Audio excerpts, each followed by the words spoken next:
Hinamak na manugang. Kabanata 45. Tumingin si Alex Dixon sa bote ng wine, tinimbang niya ito sa kanyang kamay, at itinaas ang kanyang ulo upang magtanong sa boss. Magkano ito? Tinitigan siya ng may-ari at tulalang sinabi, sabi ng tatay ko ay hindi bababa sa 20,000 yuan, hindi bababa sa kahit 1 sentimo. Halos tumawa ng malakas si Albert Lewis nang marinig yun. Mabilis niyang sinabi kay Alex Dixon, hindi alam ng may-ari na ito kung ano ito. Bilisan na natin at bilhin ito, para hindi na tayo maunahan pa ng iba. Pagkasabi noon ay dali-dali niyang nilabas ang kanyang pera. Sa sandaling ito, mabilis na hinawakan ni Alex Dixon ang kanyang kamay at ngumiti. Tatay, ang bagay na ito ay hindi bukod sa 20,000. Huwag nating bilhin ito. Ano? Sandaling natigilan si Albert Lewis. Kung gayon magkano sa tingin mo ang halaga nito? Inunat ni Alex Dixon ang kamay at iwinagayway ito sa harap ng may-ari. Ang numerong ito. 5,000 dolyar. Tinitigan siya ng amo at nagtanong.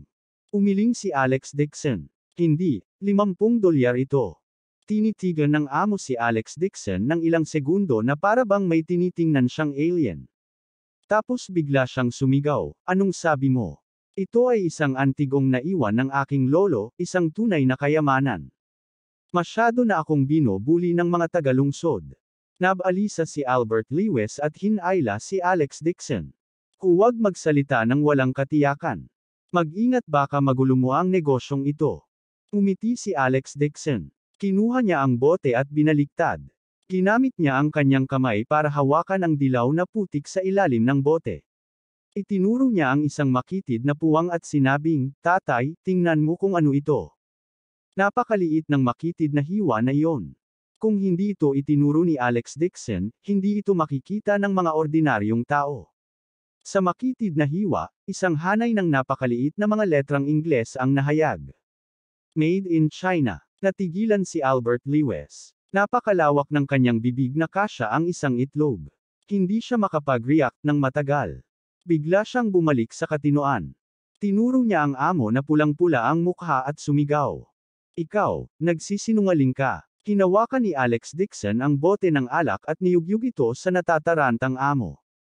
Aniya, ang tagagawa ay hindi nang ahas na magpanday ng mga antigo ng hayagan at sadyang isinulat ang simbolong ito. Medyo matalino ka at marunong kang gumamit ng putik para harangan ito. Sa madaling salita, ito ay 30 yuan, ibibinta mo ba ito? Itong hawak ko. Natigilan sandali ang amo. Biglang nawala ang simple at tapat na ekspresyon ng mukha niya. Tinapik niya ang ulo niya at ngumiti ng nakakaloko. Dalawang boss, nagmamadali kasi akong umalis kanina. Kaya maling bote ang nadala ko. Maling bote ang nadala mo. Umiti si Alex Dixon at dinampot ang isang tubo na puno ng dumi. Ginamit niya ang kanyang kamay para hukayin ang putik sa bunganga ng tubo at tumingin sa sikat ng araw. Seryoso niyang sinabi, nagkamali ka ng kinuha. Ito ay mula sa Sioux City. Sa loob ng snuff pot, mayroong isang hilera ng maliliit na transparent na salita. Ginawa sa pabrika ng craftsmanship ng Sioux City. Hindi ko mabasa, hindi ko alam kung ano ang nakasulat dito. Nang makita ng amo na nakalabas na ito, ayaw na niyang magnegosyo pa. Napangiti siya ng nakakaloko habang binabalutan ng tarpaulin ang mga peke at gustong kumawala. Sa pagkakataong ito, ganap na nag-react si Albert Lewis at galit na galit. Naloko pala siya. Hinawakan niya ang amo at sumigaw sa galit. Sinungaling ka, ibalik mo sa akin ang pera. Anong pera? Hindi pa kita nakita. Buong lakas na nagpupumiglas ang amo. Ang oil paper na si Bruley sa kanyang kamay ay patuloy na naghulog ng mga pekeng copper coins at pekeng jade horse. Hindi man lang nabasag ang jade horse nang bumagsak ito sa lupa. Parang gawa sa tumigas na plastic. Kung hindi mo isasauli ang pera, tatawag ako ng pulis. Nanlaki ang mata ni Albert Lewis at galit na sumigaw. Nang magsabunutan silang dalawa, biglang nahulog ang isang bagay mula sa mga bisig ng amo. Pagkahulog nito, biglang sumimangot si Alex Dixon at napatitig sa isang bagay sa lupa. Isa itong puting bato na kasing laki ng kamao. Kapareho ito ng cobblestone sa tabing ilog, kulay abo puti at walang ilaw. Gayunpaman, mayroong isang pagkakaiba. Mayroong ilang mga salita na inukit sa maliit na bato, pisfugi. Magaspang ang mga salita at halatang kinulit ito ng kung sino. Ang ganitong uri ng bato na inukit ang mga salita ay nasa lahat ng magagandang lugar. Ito ay hindi mahalaga sa lahat. Hindi nakapagtataka na hindi ito inilabas ng amo ngayon lang. Gayunpaman, si Alex Dixon ay gumawa ng isang malaking hakbang palapit at kinuha ang bato. Naging excited siya sa kanyang puso. Ang dahilan kung bakit maaaring makilala ni Alex Dixon ang pagiging tunay ng mga antigo ay hindi dahil sa hindi pangkaraniwang talento.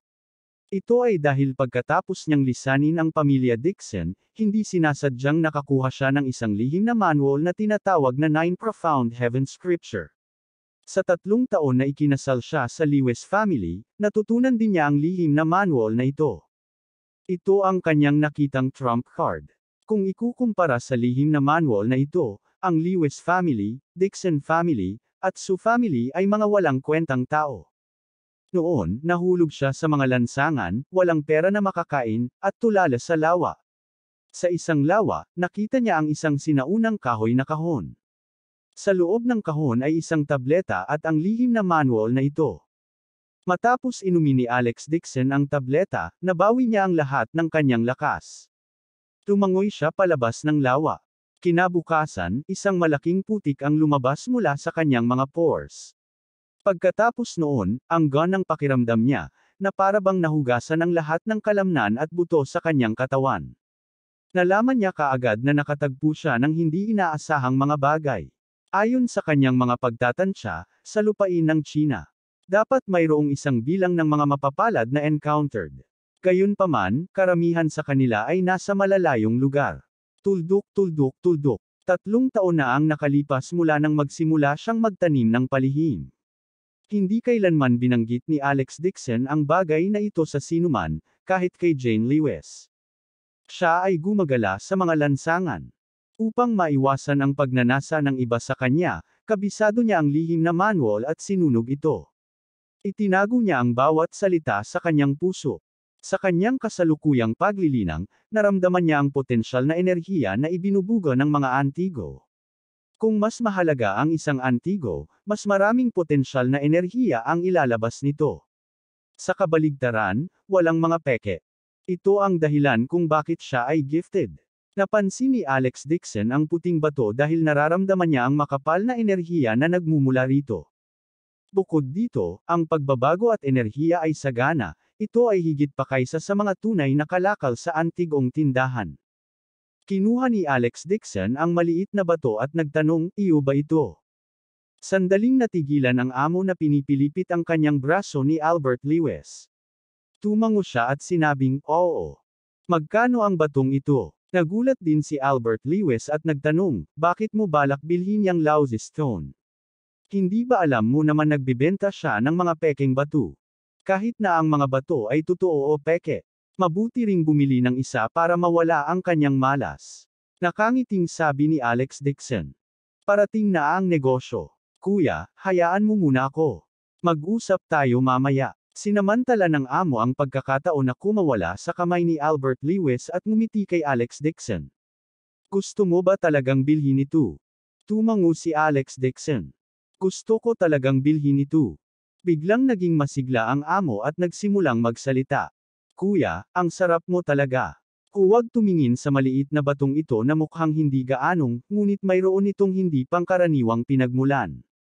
Ito ay isang piraso ng papel na inilagay sa dragon case sa pag-aaral ni Emperor Qianlong. Si Alex Dixon ay walang oras upang makinig sa kanyang mahabang pananalita at naiinip siyang pinutol. "Huwag kang magsalita ng walang katiyakan sa akin." Umabot sa punto. Tawa ng tawa ang amo. "Dahil ikaw ay isang dalubhasa, kung gayon 20,000. Si Albert Lewis ay nakatayo sa gilid na parang tigre na nakatingin sa biktima nito. Nang marinig niyang magsalita ang amo, pinutol niya ito. "Kalokohan. Niloko mo ako, at gusto mo pang lokohin ang manugang ko." Nagmamadaling ipinaliwanag ng amo, "Kuya, kahapon ay nagkamali ako ng tingin, ngunit ngayon ay totoong-totoo ang batong ito.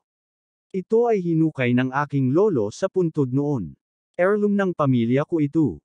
"Kalokohan. Kahapon, naniwala ako sa kalokohan mo. Nagmura si Albert Lewis. Sinabi ni Alex Dixon, 300. Ang mga mata ng amo ay dilat, at ang kanyang puso ay sumasakit. Pilit siyang ngumiti at sinabing, Kuya, huwag kang magbiro.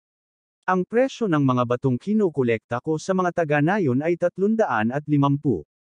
Sa pagsasalita hanggang sa puntong ito, bigla niyang napagtanto na mali ang kanyang nasabi at agad na natikom ang kanyang bibig. Sinabi ni Alex Dixon, $300. Hindi mo na kailangang ibalik ang pera ng aking tatay, kwets na tayo. Ang 50 na nawala mo ay gagamitin bilang kabayaran para sa pinsala mo sa aking ama sa pag-iisip. Matagal na nag-alinlangan ang amo bago niya sinabing may pagtatampo na mukha, deal. Kuya, maganda ang mata mo. Ang batong ito ang pinakamahal sa buong stall ko. Umiti si Alex Dixon at hinawakan ang bato sa kanyang kamay. Natarante si Albert Lewis at magtatanong na sana. Isang tamad na boses ang biglang nagmula sa kanyang tabi. Yo, hindi masama ang batong ito, gusto ko. Abangan ang susunod na kabanata.